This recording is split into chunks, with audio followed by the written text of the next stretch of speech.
बच्चों क्या हाल चाल है। उम्मीद है आप लोग खैरियत से होंगे। हमने अपना second year chapter number 7 fundamental principle of organic chemistry ये स्टार्ट किया था और टॉपिक भी स्टार्ट किया हुआ था प्रॉपर्टीज़ ऑफ ऑर्गेनिक कंपाउंड। उसके साथ आज हम ऐड करेंगे importance of organic compound in our daily life. ठीक है, प्रॉपर्टीज़ ऑफ ऑर्गेनिक कंपाउंड में से ये जो टिक मार्क की प्रॉपर्टीज़ हैं इनको हमने फर्स्ट सेक्शन के अंदर डिस्कस कर लिया था। कैटिनेशन, कोवलेंट बॉन्ड यानी नॉन आयनिक बिहेवियर, और इसके बाद rate of reaction and solubility. ये 3 पॉइंट यानी similarities in behaviour, complexity and isomerism, ये हमारा टॉपिक रह गया था। मैं थोड़ा सा ना लेक्चर का जर्नल एक व्यू जो है वो आपके सामने पेश करता हूँ, जिसको हमने चैप्टर 8 के अंदर डिटेल में डिस्कस करना है और आप लोग 10th क्लास के अंदर भी ये चीज़ें डिस्कस करके आए हुए हैं। उनकी हेल्प से हम अपने इन तीनों पॉइंट जो उसको एक्सप्लेन करेंगे। ऑर्गेनिक कंपाउंड के लिए कल हमने पढ़ा था कि टर्म जो है वो हाइड्रोकार्बन भी यूज़ की जा सकती है। ऑर्गेनिक कंपाउंड आर हाइड्रोकार्बन, ठीक है।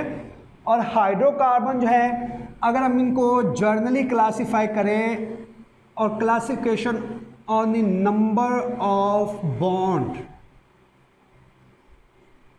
ऑफ कार्बन, ठीक है, या वैलेंसी ऑफ कार्बन के लिहाज से, नंबर ऑफ बॉन्ड्स की जगह हम वर्ड जो है वैलेंसी भी लिख सकते हैं, वैलेंसी ऑफ कार्बन। कार्बन ने जो है अपने बॉन्ड सारे के सारे सिंगल बनाए हुए हैं, ये कार्बन को डबल ट्रिपल बॉन्ड बनाने की जरूरत पड़ी है। इस लिहाज से हम इसको क्लासिफाई किया करते हैं सैचुरेटेड हाइड्रोकार्बन, ठीक है। और सेकंड कैटेगरी आ जाती है अनसैचुरेटेड हाइड्रोकार्बन।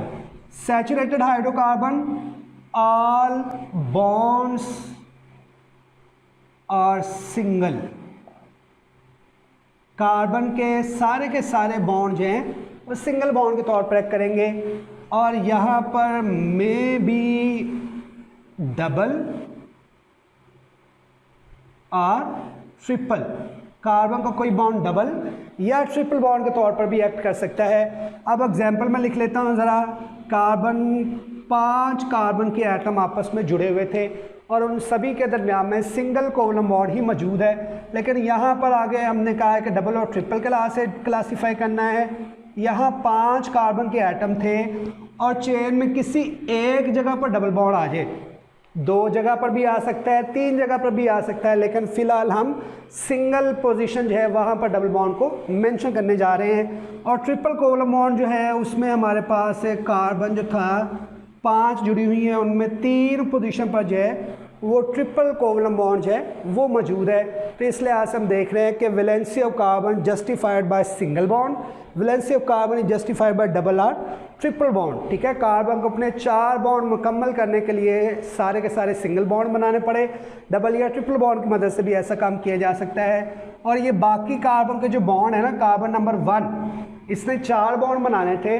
बाकी ये जो लाइन ड्रा कर रहा हूँ, इन लाइंस का मतलब है कि यहाँ पर हमारे पास हाइड्रोजन है वो मौजूद होंगे और यहाँ पर भी हाइड्रोजन आ जाएंगे, यहाँ पर भी हाइड्रोजन आ जाएंगे। इस कार्बन नंबर 4 के ऑलरेडी 2 बॉन्ड बने थे, 2 हाइड्रोजन आ जाएंगे और कार्बन नंबर 5 का फिलहाल 1 बॉन्ड बना है, तो इसके साथ भी हमें 3 हाइड्रोजन उनको ड्रा करना पड़ेगा। तो इस तरह से कार्बन और हाइड्रोजन जो है इसको हम यहाँ पर ड्रा कर लिया करते हैं। अगर इस एग्जांपल में देखा जाए, कार्बन जो है हमारे पास 5 है और हाइड्रोजन जो है अगर उसको आप काउंट करेंगे तो वो हमारे पास 12 आ जाएंगे। तो सैचुरेटेड हाइड्रोकार्बन जो हैं उनमें बॉन्ड्स सारे के सारे सिंगल होंगे और कार्बन के साथ कितने अदर एटम जो है वो हाइड्रोजन के आके या किसी भी एटम के आके जुड़ेंगे। अगर मैं कहूँ कि ये सारे के सारे क्लोरीन है तो क्लोरीन भी कार्बन के साथ जो है सिंगल बॉन्ड बना के जुड़ सकते हैं। फ्लोरीन, ब्रोमीन भी, कुछ कार्बन है, कुछ फ्लोरीन क्लोरीन आ जाए, कुछ हाइड्रोजन आ जाए, तो ऐसे भी अटैचमेंट हो सकती है, लेकिन जर्नली हम कार्बन और हाइड्रोजन की बात करते हैं। यहाँ पर अगर आप ड्रा करते हैं तो कार्बन 1 के जो थे वो 2 बॉन्ड ऑलरेडी बने थे, 2 मैंने उसके साथ हाइड्रोजन ड्रा कर दिए। कार्बन नंबर 2 जो है उसके भी 3 बॉन्ड बने हुए हैं, तो उसके साथ 1 हाइड्रोजन, इसके साथ और यहाँ पर भी हाइड्रोजन की पोजीशन जो इसको हम कंप्लीट कर देंगे ताकि कार्बन के 4 बॉन्ड जो पूरे हो सके। अगर इस कार्बन में देखा जाए तो कार्बन के 3 बॉन्ड तो ऑलरेडी बने हुए हैं, चौथा बॉन्ड जो है वो हाइड्रोजन के साथ बना लेगा। कार्बन नंबर 1, कार्बन नंबर 2 उसके बॉन्ड ज़रा काउंट करें कितने हैं। 3 जो इसने कार्बन 1 के साथ बनाए हुए हैं और चौथा जो कार्बन नंबर 3 के साथ बनाया हुआ है, यानी इसके साथ कोई हाइड्रोजन अटैच करने की ज़रूरत नहीं है। कार्बन 2 के बॉन्ड पूरे। कार्बन नंबर 3 के कितने बॉन्ड बने हुए हैं? ऑलरेडी 2 है, ठीक है। यहाँ पर 2 हाइड्रोजन आ जाएंगे। कार्बन नंबर 4 के साथ भी 2 हाइड्रोजन आ जाएंगे। कार्बन नंबर 5 का एक बॉन्ड बना है तो इसके साथ जो हमें 3 हाइड्रोजन उनको अटैच करना पड़ेगा, और इस लिहाज से हम इनको जो है वो आगे कहते हैं कि इसके साथ 5 और 12 की रेशो है, और इसके साथ अगर आप काउंट करेंगे 5 और 10 आ जाएंगे। इसके साथ अगर आप काउंट करेंगे 5 और हमारे पास 8 आ जाएंगे, ठीक है। तो ये हमारे पास जो है वो किस तरह से हम लोगों को आइडिया मिलता है कि कहाँ पर कार्बन और हाइड्रोजन जो उनके नंबर जो हैं वो कितने कितने जो है मौजूद होंगे। सैचुरेटेड हाइड्रोकार्बन के लिए जर्नली हम टर्म यूज़ करते हैं अल्केन, ठीक है। और अनसैचुरेटेड जिसमें डबल बॉन्ड मौजूद होता है उनके लिए टर्म यूज़ की जाती है अल्कीन की, और जिसमें ट्रिपल बॉन्ड मौजूद होता है उनके लिए टर्म यूज़ की जाती है अल्काइन की। अल्केन अल्क ज़ाहिर करता है नंबर ऑफ कार्बन को, और एन ज़ाहिर करता है कि उसके सारे के सारे बॉन्ड सिंगल है। अब अगर एक कार्बन हो तो उसके साथ कितने हाइड्रोजन आएंगे? 2 कार्बन हो जाए तो उसके साथ कितने हाइड्रोजन आएंगे? 3 कार्बन हो जाए तो उसके साथ कितने हाइड्रोजन आएंगे? अगर 4 कार्बन आ जाए तो उसके साथ कितने हाइड्रोजन जो है वो मौजूद होंगे? तो इसको डिफ़ाइन करने के लिए हमने कुछ फार्मूले जो है वो लिखे हुए हैं, बनाए हुए हैं, जो हमें हेल्प देते हैं कि मालूम किया जा सके कि कार्बन और हाइड्रोजन की रेशो क्या होगी। अगर carbon n number of carbon हो तो हाइड्रोजन 2n+2 कर देना है, यानी कार्बन की मिकदार से हाइड्रोजन डबल करने हैं और उसमें 2 का और इजाफा कर देना है। यहाँ कार्बन 1 है तो हाइड्रोजन कितने हो जाएंगे? 2 गुना यानी 2 और जमा 2 और कर दिया तो यहाँ पर 4 हाइड्रोजन जो आके जुड़ जाएंगे। कार्बन 2 है तो हाइड्रोजन जो वो 6 हो जाएंगे। कार्बन 3 है हाइड्रोजन 8 हो जाएंगे। कार्बन 4 है तो हाइड्रोजन जो वो डबल करके 10 हो जाएंगे। और इसी तरह से अल्कीन जो है इनका भी जनरल फार्मूला हम लोगों ने बनाया हुआ है कि CnH2n आ जाएगा, और अल्कीन में कम से कम 2 कार्बन होने चाहिए ताकि हम डबल बॉन्ड बना सकें। इसलिए यहाँ कार्बन 1 नहीं 2 ही काउंट होगा, तो 2 कार्बन हो जाएं तो हमारे पास 4 हाइड्रोजन, 3 कार्बन तो 6 हाइड्रोजन, 4 कार्बन तो 8 हाइड्रोजन जो है उनका आना ज़रूरी है। 5 होंगे कार्बन तो 10 हाइड्रोजन आ जाएंगे। अल्काइन भी कम से कम 2 कार्बन हो ताकि ट्रिपल बॉन्ड बन सके, और अल्काइन का फार्मूला आता है CnH2n-2, ठीक है। अगर 2 कार्बन होंगे तो 2 ही हाइड्रोजन आ जाएंगे, 3 होंगे तो 4 हाइड्रोजन आ जाएंगे, 4 होंगे तो हमारे पास जो है वो 6 हाइड्रोजन जो है ये आ जाएंगे, यानी डबल से 2 कम कर देने तो ये आ जाएंगे। इस तरह से हमारे पास जो ऑर्गेनिक कंपाउंड को जर्नली हम लोग क्लासीफाई करेंगे। मैंने शुरू में भी कहा था डिटेल चैप्टर 8 के अंदर हम डिस्कस करेंगे, तो चैप्टर 8 के अंदर जाके इसको डिस्कस कर लेंगे। अब इन पॉइंट के ज़रिए से हम अपनी प्रॉपर्टीज़ को एक्सप्लेन करने के लिए हेल्प लेते हैं। Similarities in behaviour, organic compound की जो तीसरी प्रॉपर्टी हमने कल स्किप की थी वो थी similarities in behaviour. Organic compound जो होते हैं उनके बिहेवियर के अंदर कुछ ना कुछ सिमिलैरिटीज़ जो लाजमी तौर पर मौजूद होती हैं। और जैसे अगर हम यहाँ पर अल्केन जो ऑर्गेनिक कंपाउंड बने हैं उनकी बात करते हैं तो इन सभी के अंदर सिमिलैरिटी जो है वो मौजूद है कि सभी कार्बन के बॉन्ड जो है वो सिंगल बने हुए हैं, और सभी कार्बन जो है वो हाइड्रोजन के साथ भी सिंगल बॉन्ड बना रहे हैं। और एक से अगली कार्बन पर जाएं तो प्रॉपर्टी सेम होंगी, दूसरे से तीसरी कार्बन, तीसरी से चौथी कार्बन, मैक्सिमम प्रॉपर्टी जो है उनकी सेम होंगी। चंद एक प्रॉपर्टी के अंदर वेरिएशन भी आती है। अगर हम अल्केन से हट के अल्कीन पर जाते हैं तो ऐसा नहीं होगा कि अल्केन और अल्कीन की प्रॉपर्टी भी सेम होंगी, नहीं, इन दोनों ग्रुप की प्रॉपर्टी डिफरेंट है। लेकिन अगर सिर्फ इस ग्रुप की बात की जाए तो इसमें जितने भी मालिक्यूल आप ड्रा करेंगे उन मालिक्यूल के अंदर एक सिमिलैरिटी तो लाजमी होगी कि उनमें कम से कम एक जगह पर कार्बन कार्बन डबल बॉन्ड जो है वो मौजूद हो। और अगर आप अल्कीन से अल्काइन पर जाएंगे तो अल्काइन एक नया ग्रुप आ गया है जिसमें अल्काइन की आपस में प्रॉपर्टी सेम होंगी, लेकिन अल्कीन और अल्केन जो है इनसे डिफरेंट होगी। बिहेवियर के अंदर सिमिलैरिटी इसलिए आती है क्योंकि मॉलिक्यूल एक सीरीज़ बना लेते हैं जिसको नाम दे दिया जाता है होमोलोगस सीरीज़, ठीक है। ये अल्केन के मॉलिक्यूल की एक सीरीज़, आप जितने मर्जी 40 तक कार्बन जो इसको ड्रा कर सकते हैं ईज़िली हमारे पास ऑर्गेनिक कंपाउंड के अंदर मौजूद होते हैं, number of carbon up to 40। और इस तरह से ऑर्गेनिक कंपाउंड की एक सीरीज़ बन जाएगी जिसको हम नाम देते हैं होमोलोगस सीरीज़ का। अगर हम लोगों से पूछा है कि ऑर्गेनिक कंपाउंड के अंदर सिमिलैरिटीज़ क्यों मौजूद होती हैं, तो हम कहेंगे जो होमोलोगस सीरीज़ है उनके अंदर सिमिलैरिटी मौजूद होंगी, यानी अल्केन के जितने भी मॉलिक्यूल हैं वो एक जैसे होंगे, बाकी सभी ऑर्गेनिक कंपाउंड से डिफरेंट होंगे। अब इसका हमें बेनिफिट क्या मिलता है, होमोलोगस सीरीज़ से क्या फ़ायदा होता है?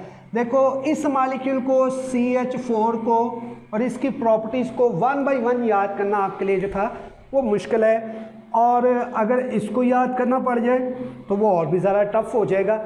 ये बिल्कुल ऐसे ही है जैसे आप कोई भी रिसर्च करते हैं ह्यूमन बॉडी के ऊपर, एक इंसान को जैसा फ़ायदा या नुकसान पहुंचता है दूसरे इंसान के लिए भी लाजमी है वैसे ही वो फ़ायदा या नुकसान पहुंचा रही होती है। वैक्सीनेशन की जाती है, पोलियो की वैक्सीन, एक इंसान के लिए वो कारआमद थी तो वो दूसरे के लिए भी कारआमद हो जाएगी। अब आपको इंसान से इंसान तक, ह्यूमन से ह्यूमन तक अलग अलग बिहेवियर जो है वो डिस्कस करने की ज़रूरत नहीं पड़ती।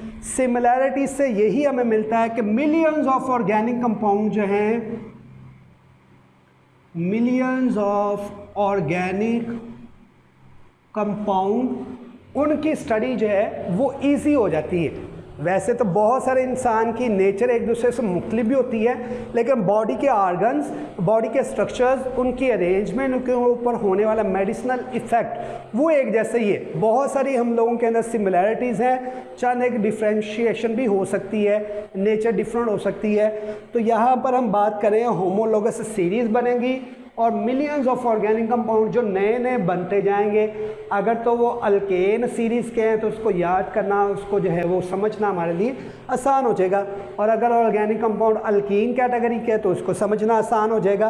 तो ये होमोलोगस सीरीज़ के ज़रिए से हमें ऐसा जो है वो हेल्प मिलती है। इसके बाद अगली प्रॉपर्टी आ जाती है complexity, complexity of organic compound.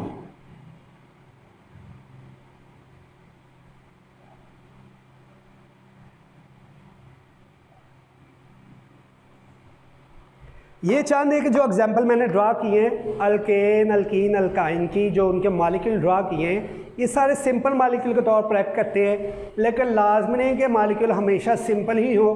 बहुत सारे मॉलिक्यूल हाइड्रोकार्बन जो हैं वो कॉम्प्लेक्स मॉलिक्यूल के तौर पर भी एक्ट कर सकते हैं। हाइड्रोकार्बन दो जिनकी एग्जाम्पल हमारे पास बताई हुई है, एक है कार्बोहाइड्रेट,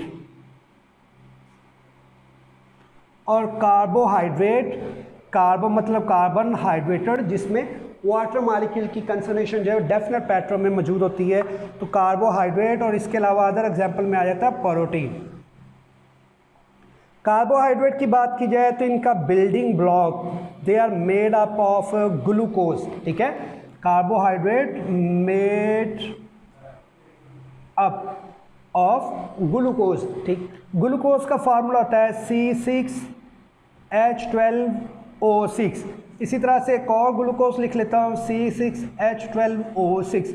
और हम लोग जानते हैं कि पौधे जो हैं फोटोसेंसिस के ज़रिए से ग्लूकोज मॉलिक्यूल जो इनको सारा दिन प्रोड्यूस करते रहते हैं। और ये ऐसे ही है जैसे आप लोग छोटे हैं तो आप लोगों को 10 रुपये मिले हैं, आपने उनको जोड़ना शुरू कर दिया, 100 रुपये हो गए तो आप क्या करेंगे, अच्छा काम ये होगा कि 100 का नोट रख लिया जाए, ठीक है।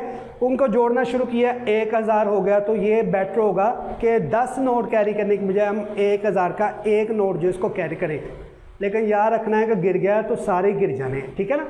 लेकिन पौधे क्या करते हैं, स्मॉल स्पेस होने की वजह से वो स्मॉल करेंसी ग्लूकोज की थी उसको वो कंबाइन करना शुरू कर देंगे, ठीक है। कंबाइन करते वक्त C12H22O11 प्लस इसके साथ एक वाटर मॉलिक्यूल जो इसके भी फॉर्मेशन हो जाएगी। अब बैलेंस करने हैं तो कार्बन 12 पूरे हैं, हाइड्रोजन जो थे 24 थे तो 2 वाटर के फॉर्म में रिमूव हो गए, ऑक्सीजन 12 थे तो 1 वाटर के फॉर्म के अंदर रिमूव हो गया। इस तरह सारा दिन पौधा जो मिलियन ऑफ ग्लूकोज बनाता रहेगा और इसमें भी आगे फर्दर ग्लूकोज जुड़ जाएगा, फिर जो नया प्रोडक्ट बनेगा उसमें भी ग्लूकोज जुड़ता रहेगा एंड लॉन्ग चेन मॉलिक्यूल की हमारे पास फॉर्मेशन हो जाएगी। अगर हम कहें प्लांट जो है वो ग्लूकोज को जोड़ते हैं तो हम कहेंगे कि वो इस पैटर्न के अंदर जो ग्लूकोज को जोड़ेंगे, कार्बन पूरे ही रखेंगे, हर मर्तबा 2 हाइड्रोजन कम कर देंगे, 1 ऑक्सीजन कम कर देंगे और एन टाइम जुड़ जाएंगे। और एन टाइम जुड़ने के बाद जो ग्लूकोज से मॉलिक्यूल बनेगा उस मॉलिक्यूल का नाम रख दिएगा कार्बोहाइड्रेट। कार्बोहाइड्रेट की एक एग्जांपल जिसके लिए मैंने ये स्ट्रक्चर ड्रा किया है, इसको हम नाम दे देंगे स्टार्च। इसके अलावा हमारी बॉडी के अंदर जो ग्लाइकोजन मौजूद होता है जिसको हम एनिमल स्टार्च का नाम देते हैं, तो वो भी इसी तरह से ग्लूकोज के स्मॉल यूनिट ही कंपाइल करते हैं और कॉम्प्लेक्स मॉलिक्यूल की फॉर्मेशन हो जाती है। इसलिए हम कहते हैं कि ऑर्गेनिक कंपाउंड जो उनके अंदर कॉम्प्लेक्सिटी भी मौजूद होती है, स्मॉल यूनिट जुड़ जुड़ के एक कॉम्प्लेक्स मॉलिक्यूल के अंदर जो वो कन्वर्ट हो जाते हैं। इसी तरह से अगर हम प्रोटीन की बात करते हैं, protein is made up of amino acid, million of amino acid आपस में जुड़ जाएंगे और हमारे पास बॉडी का स्ट्रक्चर जब बनना शुरू हो जाएगा। 10,000 एटलीस्ट अमाइनो एसिड जुड़े तो प्रोटीन की एक चेन बन जाती है, वो प्रोटीन की बहुत सारी चेन जुड़ती हैं तो कॉम्प्लेक्स ऑर्गेनिज्म जो है उनकी स्किन, हेयर, नेल, ब्लड जो है, हीमोग्लोबिन, तो ये सारे के सारे इसी तरह से बने होते हैं।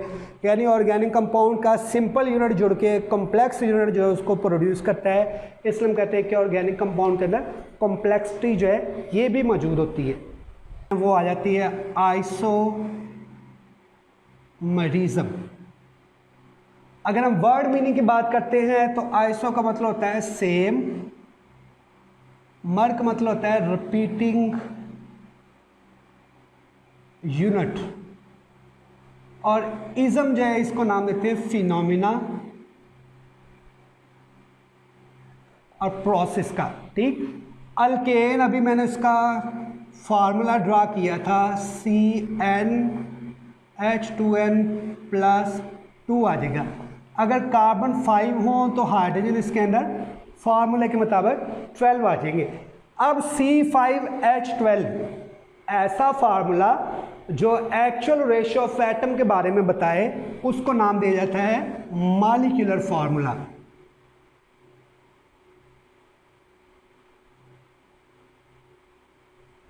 मॉलिक्यूलर फार्मूला को डिफाइन करना हो तो formula which tell about the actual ratio of atom in a molecule. इस मॉलिक्यूल के अंदर कितने एटम मौजूद हैं, तो ये इसका हमारे पास मॉलिक्यूलर फार्मूला कहलाता है। इस मॉलिक्यूल का नेम है पेंटेन। ये भी हम अपने लेक्चर्स के अंदर जो डिस्कस करेंगे कि ऑर्गेनिक कंपाउंड को नाम कैसे देना है। फिलहाल यहाँ पर आप इसका नेम जो है वो याद रखें कि पेंटेन है C5H12। अगर इस पेंटेन को मैं ड्रा करूँगा तो ड्रा करने के लिए हम इसको इस तरह से ड्रा कर सकते हैं कि पांचों की पांचों कार्बन जो उनको एक स्ट्रेट लाइन के अंदर जोड़ दिया। ड्रा करने के लिए हम ऐसे भी कर सकते हैं कि 4 कार्बन जो है उनको स्ट्रेट लाइन के अंदर ड्रा कर दिया और जो 5वीं कार्बन थी कहीं भी उनको सेंटर के अंदर जो है वो अटैच कर लिया जाए। या ऐसा भी हो सकता है कि 3 कार्बन जो उनको ड्रा कर लिया जाए और 2 कार्बन जो है वो सेंटर में आके ब्रांच बना ले। अब अगर आप इनमें गौर करेंगे तो इनमें पेंटेन यानी मॉलिक्यूलर फार्मूला C5 था तो सभी के अंदर C5 ही मौजूद हैं। हाइड्रोजन की बात की जाती है तो यहाँ पर 3 हाइड्रोजन, यहाँ 2 आ जाएंगे, इधर भी 2, इधर भी 2 और यहाँ 3। C5H12 ही है। इस कार्बन का एक बॉन्ड बना, बाकी 3 हाइड्रोजन आ जाएंगे। कार्बन 2 के 2 बॉन्ड बने, बाकी 2 हाइड्रोजन आ जाएंगे। कार्बन 3 के 3 बॉन्ड बने हुए तो 1 हाइड्रोजन आ जाएगा। कार्बन 4 उसका एक बॉन्ड बना था, 3 हाइड्रोजन। कार्बन नंबर 5 जो है उसका भी एक बॉन्ड बना था तो 3 हाइड्रोजन। इसके अंदर भी अगर आप हाइड्रोजन को काउंट करेंगे तो 12 ही हाइड्रोजन आ जाएंगे। यहाँ कार्बन 1, 2 और 3, कार्बन 1 के साथ 3 हाइड्रोजन आ जाएंगे। कार्बन 2 के 4 बॉन्ड पूरे हैं, कोई हाइड्रोजन नहीं। कार्बन 3 जो है इसके साथ 3 हाइड्रोजन आ जाएंगे। कार्बन नंबर 4 इसके साथ भी 3 हाइड्रोजन। कार्बन नंबर 5 जो इसके साथ भी 3 हाइड्रोजन अटैच हो जाएंगे। तो इनमें भी आप सभी में देखते हैं C5H12 ही है। यानी इन सभी एग्जाम्पल का जिनका मैंने फार्मूला ड्रा किया हुआ है, A एग्जाम्पल, B और C एग्जाम्पल, इन तीनों के अंदर मॉलिक्यूलर फार्मूला तो सेम ही है लेकिन अरेंजमेंट ऑफ एटम, ठीक है, ऐसा फार्मूला तो जो अरेंजमेंट ऑफ एटम के बारे में हमें बताता है, this formula is known as structural formula. तो स्ट्रक्चरल फार्मूला कैसा है? Molecular formula same, but structure of formula different. इस लिहाज से हम इसको कहते हैं कि they are isomer of each other. एक ही यूनिट है, एक ही फार्मूला है, लेकिन वो अपने आप को डिफरेंट पैटर्न में रिपीट कर रहा है। इन तीनों का जो आपस में रिलेशन होगा, this relation is known as isomerism. This phenomena, this study is known as isomerism. अगर हम आइसोमर को डिफाइन करते हैं, हम कहते हैं मॉलिक्यूल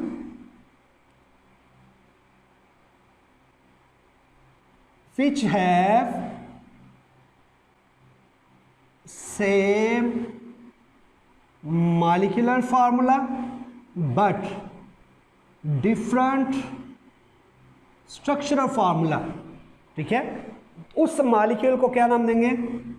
is called आइसोमर। इस मॉलिक्यूल को आइसोमर का नाम देंगे। And this study is called isomerism. और इस स्टडी को, इस फिनोमिना को नाम दिया जाएगा आइसोमरिज्म। जैसे एग्जांपल के तौर पर 2 कार्बन हो तो हाइड्रोजन जो है हमारे पास जो है वो 6 आ जाएंगे। अगर आप इसको लिखना चाहें तो हमारे पास इसका एक ही स्ट्रक्चर फार्मूला लिखा जाएगा और कोई स्ट्रक्चर फार्मूला नहीं बनता। अगर C3 हो जाए, H8 हो जाए, इसको भी लिखने की कोशिश करेंगे तो इसका भी एक ही स्ट्रक्चर फार्मूला आएगा और कोई स्ट्रक्चर फार्मूला नहीं आ सकता। तो किसी मॉलिक्यूल के क्या कोई आइसोमर बन सकते हैं या नहीं, ये जो स्टडी होगी इसको नाम दे दिया जाता है आइसोमरिज्म का। इसके बाद हम नेक्स्ट आगे कंटिन्यू करना था इंपॉर्टेंस ऑफ ऑर्गेनिक कंपाउंड।